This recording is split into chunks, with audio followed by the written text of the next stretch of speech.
A few days ago, I covered a story about a man named Charlie Landeros who drew a weapon on police officers at a school in Eugene, Oregon, and was shot in the head and killed. It is a sad story. I never think we should ever celebrate death in any capacity, and I think death, even in this regard, is it's a sad thing. It really is. It's unfortunate. I wish these things didn't have to happen, but sometimes you just got to realize this is a part of life.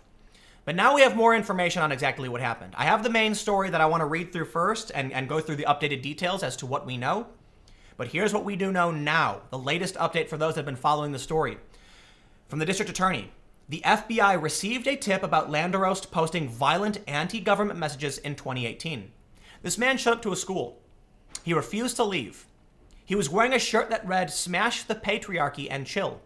When the police told him to leave and he refused, they then tried to escort him out and he refused, so they tried to arrest him. I'm not saying the arrest is justified. I don't know. But I will say this.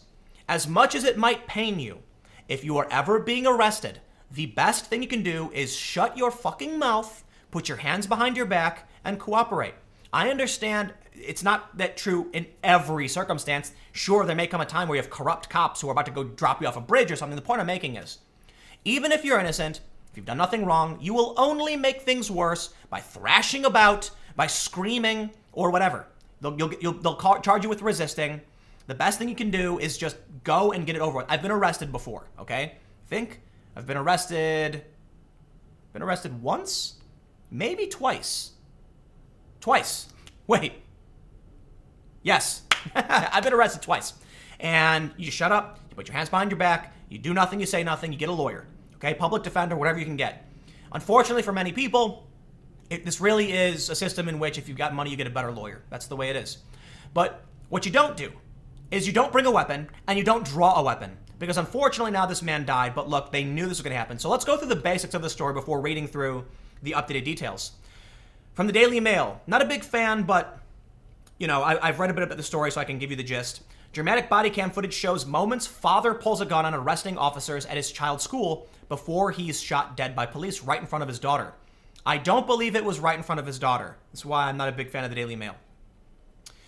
Landeros, 30, was fatally shot in the head by Officer Steve Tim at the entrance to Cascade Middle School in Eugene, Oregon on January 11th.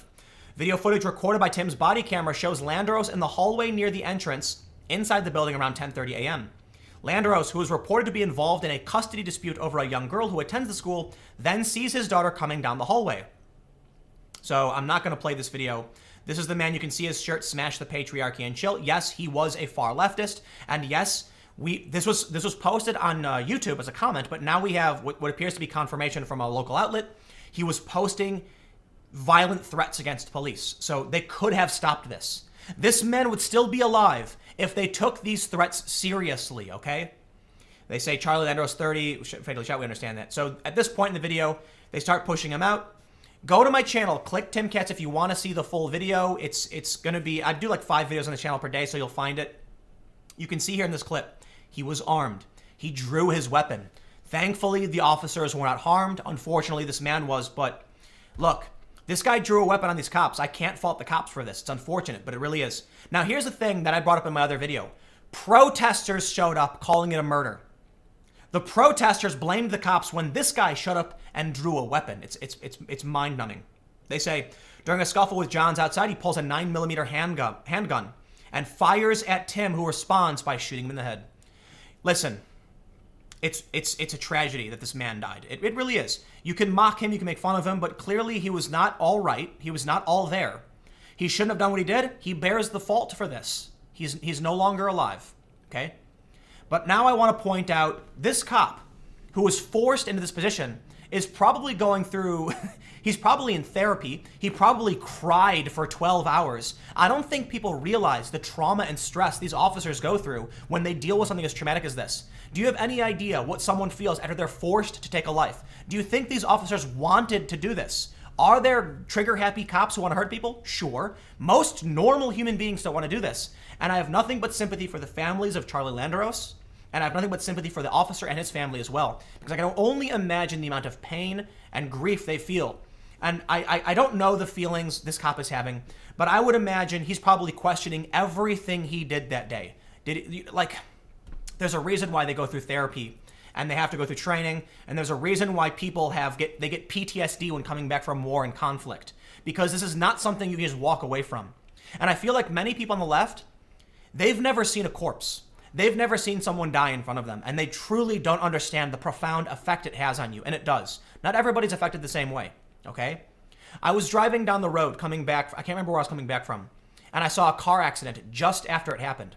And there was a man laying on the ground, and I'm going to give you a warning right now. It's going to get, because I'm just describing this, but there was a man on the ground. His legs looked like ground chuck. He tried moving. And I have some first aid training, but I don't think I have enough to try and help in that circumstance, because you shouldn't move in that situation. His friends were screaming, and when he moved his legs, you could see it looked like ground beef. And you can feel it. When I did my training with this company, it's the hostile environment training, they showed a pig femoral bleed. As soon as a man saw it, he fainted instantly. People don't realize how this impacts you. I don't want to go on a rant. I'll come back to this if I can. But essentially, this dude was a far leftist, and now we have this update from Eugene, Oregon, KVAL. The FBI received a tip in 2018 that the person shot and killed by police outside of Eugene Middle School January 11th was posting violent anti-government messages on social media. This was reported before. District Attorney Patty Perlow determined officers were justified in using deadly force against Charlie Landeros. Landeros pulled a handgun and fired at an officer during a struggle outside Cascade Middle School, the investigation found. The FBI investigated a tip regarding Landeros last year, Pearl said.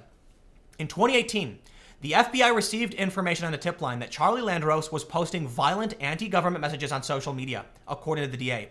The information was referred to the local FBI office, who concluded there was insufficient information to substantiate that a crime had been committed.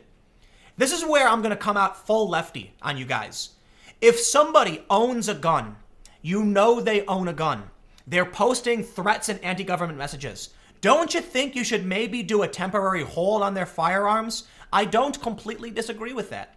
I don't like the idea of there was one instance where the cops just decided themselves to go and do a gun check. But this is where he's posting these things on the internet, threatening apparently it was recently as like that last month, people are saying, I don't know if this is true, but there was a post saying from the organization that leaked the footage, he was posting your typical far left rhetoric that I don't want to repeat because it's their calls to extreme violence. If that's the case, if someone you know what? I know there's going to be a lot of people say it doesn't matter if you say it or not. You have a constitutional right to hold a gun, just like you have a constitutional right to say these things. But I'll say this. That's not everybody. And I think there's a lot of conservatives who recognize that you don't have a constitutional right to send death threats to police officers. Absolutely not. And if you're going to do that, I would not be surprised, nor it is a tough situation, but I'm going to lean on the side of if you post death threats or call for the death of individuals, then I think it's fair the cops come and put a check on you for your firearms. Absolutely. I understand it's nuanced. Don't get me wrong. They say the FBI, where are we at? On January 9th, 2 days before the deadly shooting outside the school, police in nearby Springfield received a screenshot of a Facebook comment on a story about a man shot and killed by police in Portland. A comment posted by Charlie Landeros said, "Time to start." I'm not going to repeat what he said, but he then went on to advocate for the death of police officers. Investigators wrote, 2 days later, after he posted it online, he drew a weapon on cops and created nothing but torment and nightmare for everyone in the community. For the love of God, man. I don't think the problem is solved by banning all guns. I really don't. This was a crazy person. They could have followed the tip. The FBI knew about this. It's not an issue of gun control. It's an issue of this guy said he wanted to do it. Then on the morning of January 11th, about an hour before the incident at Cascade Middle School, someone alerted the manager of Springfield Police Facebook page that someone named Charlie Landeros had commented death to all, I'm not going to read it, but more advocating for crimes, death to the police officers, on a post on the department Facebook page about a California police officer shot and killed while investigating a traffic crash. When the Facebook manager attempted to locate the comment, it had been removed, the DA wrote. The SPD employee found an account for Charlie Landeros, but it was private. Later that day, the Facebook account of Charlie Landeros had been deactivated or deleted. He did it. He posted these things. He then, that morning, showed up to a school armed.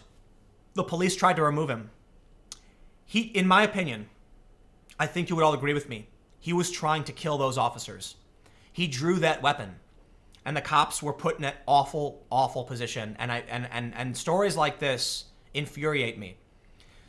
Whenever I hear about someone who was unarmed being killed, I get infuriated by that too. I made a whole goddamn documentary about it. I made a documentary about institutional racism. But that doesn't mean I don't realize that cops are people doing jobs too.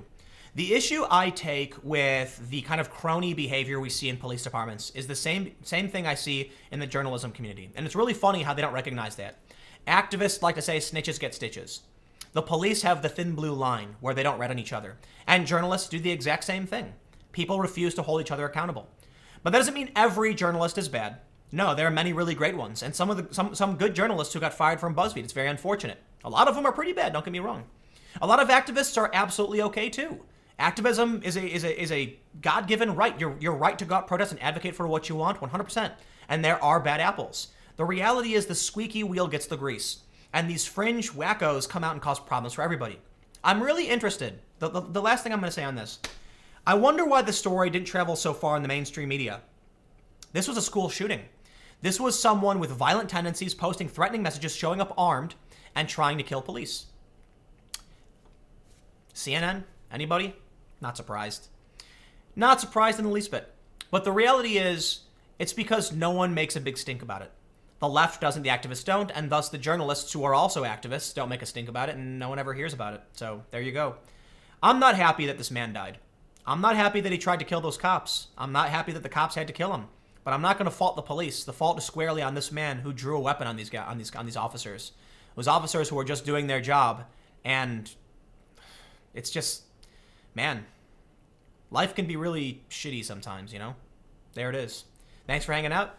I'll see you tomorrow in the morning at 10 a.m.